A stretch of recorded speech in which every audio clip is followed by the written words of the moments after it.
Warahmatullahi Wabarakatuh. Yang saya hormati dosen pengampu mata kuliah Filsafat Pendidikan, Ibu Yulidia Saptorini, Magister Pendidikan. Halo semuanya, perkenalkan saya Mutia Siren Zahira, mahasiswa Pendidikan Guru Sekolah Dasar semester 2 dengan NIM 25013200016. Hari ini saya akan menyampaikan hasil observasi saya mengenai pendidikan penguatan literasi. Pernahkah kita bertanya-tanya sebetulnya apa sih ujung dari seluruh proses melelahkan anak-anak belajar di sekolah? Kalau kita lihat dari tujuan pendidikan nasional kita, kuncinya ada pembentukan manusia yang beriman, berakhlak mulia, sehat, kreatif, mandiri, dan bertanggung jawab. Nah, pertanyaannya, gimana kita bisa menumbuhkan anak yang berilmu dan mandiri itu secara sadar? Jawabannya ada pada satu fondasi penting, yaitu literasi. Tapi ingat ya, literasi itu bukan cuma urusan mengeja huruf atau lancar membaca dan menulis, tapi lebih dari itu. Literasi adalah kemampuan anak untuk memahami informasi, berpikir kritis, lalu menggunakannya untuk menyelesaikan masalah dalam kehidupan sehari-hari. Nah, beberapa waktu yang lalu, saya berkesempatan melakukan observasi dan wawancara di SD Melati Indonesia. Di sini, saya menemukan banyak hal menarik tentang gimana sekolah ini bisa menghidupkan budaya membaca dengan cara yang sangat terstruktur.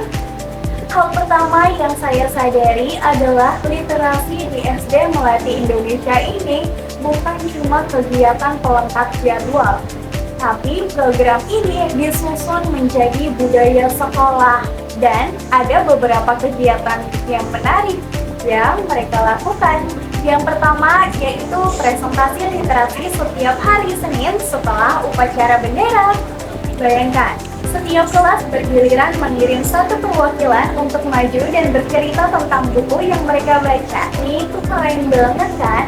Kenapa? Karena anak-anak gak cuma dilatih membaca, tapi juga dilatih public speaking, membangun rasa percaya diri, dan belajar berpikir kritis untuk merangkum cerita menggunakan bahasa mereka sendiri.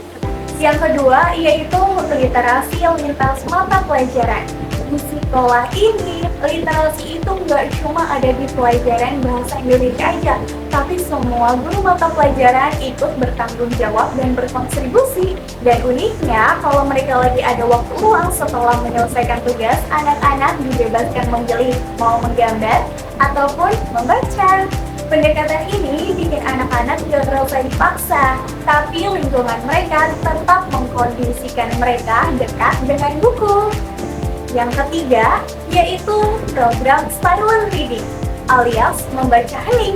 Kegiatan ini dilakukan setiap hari setelah jam istirahat. Jadi, setelah mereka capek dan seru-seruan main di luar, anak-anak masuk kelas disambut dengan suasana hening untuk membaca buku pilihan mereka secara mandiri.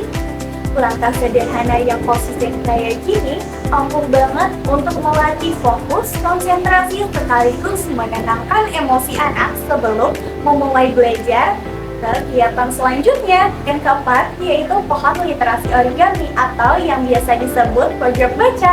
Setiap minggu setelah selesai membaca satu buku, anak-anak akan menulis judul buku dan juga pesan moralnya di kertas origami berbentuk daun, lalu menggantungnya di pohon literasi kelas. Kegiatan ini bikin aktivitas baca itu jadi ada buktinya. Anak-anak akan merasa bangga ketika melihat pohon mereka semakin lebat dengan daun-daun yang sudah mereka capai. Satu hal lagi yang paling bikin saya kagum, karena SD Melati Indonesia ini paham banget loh soal psikolog perkembangan anak. Mereka bisa membedakan metode belajarnya berdasarkan usia. Untuk kelas bawah, anak-anak kelas 1 sampai kelas 3 mereka difokuskan ke buku fisik. Anak-anak usia ini itu masih butuh pengalaman sensori seperti meraba kertas, melihat warna-warna gambar yang kontras, dan merasakan bentuk buku.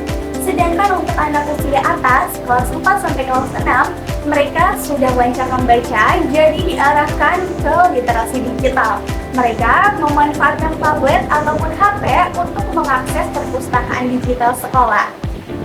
Bisa menggunakan aplikasi SD Melati Indonesia ataupun website Literasi Plot. Lalu gimana sih dengan ketersediaan buku mereka?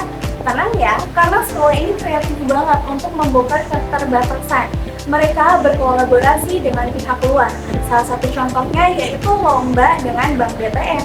Hasilnya, sekolah dapat sumbangan banyak buku berkualitas dari luar. Jadi, urusan membaca, anak-anak di sini sama sekali nggak kekurangan buku. Walaupun program ini berjalan dengan baik, tapi kita tahu ya, kalau nggak ada implementasi program yang berjalan tanpa hambatan. Di balik suksesnya, ada kendala utama yang ditemukan, yaitu proses penyesuaian membaca anak di kelas bawah. Faktanya, masih banyak anak kelas bawah yang kesulitan membaca. Dan kalaupun bisa membaca, mereka belum mengerti makna ataupun isi buku tersebut. Nah, kalau kita analisis, kira-kira apa ya faktor penyebabnya? Permasalahannya ini adalah anak-anak usia awal secara perkembangan kognitif belum siap kalau langsung lompat ke teks abstrak yang padat. Mereka sedang ada di fase transisi yang sangat krusial, yaitu transisi dari dunia bermain ke dunia akademik. Mereka belum terbiasa berpikir kritis, melihat barisan kata yang panjang, makanya mereka butuh stimulus visual dulu agar tertarik. Nah, kira-kira apa ya dampak terhadap peserta didik kalau kendala ini dibiarin gitu aja? Anak-anak akan jadi merasa frustasi bahkan minder karena kegiatan membaca yang harusnya menyenangkan malah berubah jadi kegiatan yang membosankan karena mereka nggak paham apa sih yang mereka baca. Dampaknya, untuk jangka panjang, motivasi membaca mereka bisa mati sebelum budaya literasi itu sempat mengakar di hati mereka. Nah, berdasarkan kendala yang ada, sebagai solusinya, guru bisa memberikan latihan visual agar peserta didik tertarik membaca. Gambar ini membantu anak memahami isi cerita meskipun kemampuan membacanya masih terbatas. Setelah minat membacanya mulai tumbuh, guru secara bertahap bisa mengenalkan teks yang lebih banyak sesuai kemampuan murid. Selain itu, pembiasaan membaca yang dilakukan secara konsisten melalui silent reading setiap hari juga bisa bikin peserta didik itu terbiasa untuk berinteraksi dengan buku. Gerakan literasi di SD Melati Indonesia ini memberikan kita banyak pelajaran yang berharga, bahwa membangun budaya membaca itu bukan cuma soal memanjang tumpukan buku di rak perpustakaan, tapi tentang bagaimana kita merawat proses anak dalam mencerna makna kehidupan.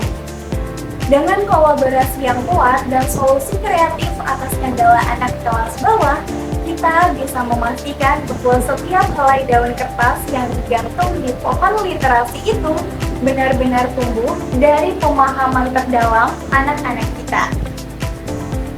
Demikian hasil presentasi dari observasi yang saya sampaikan.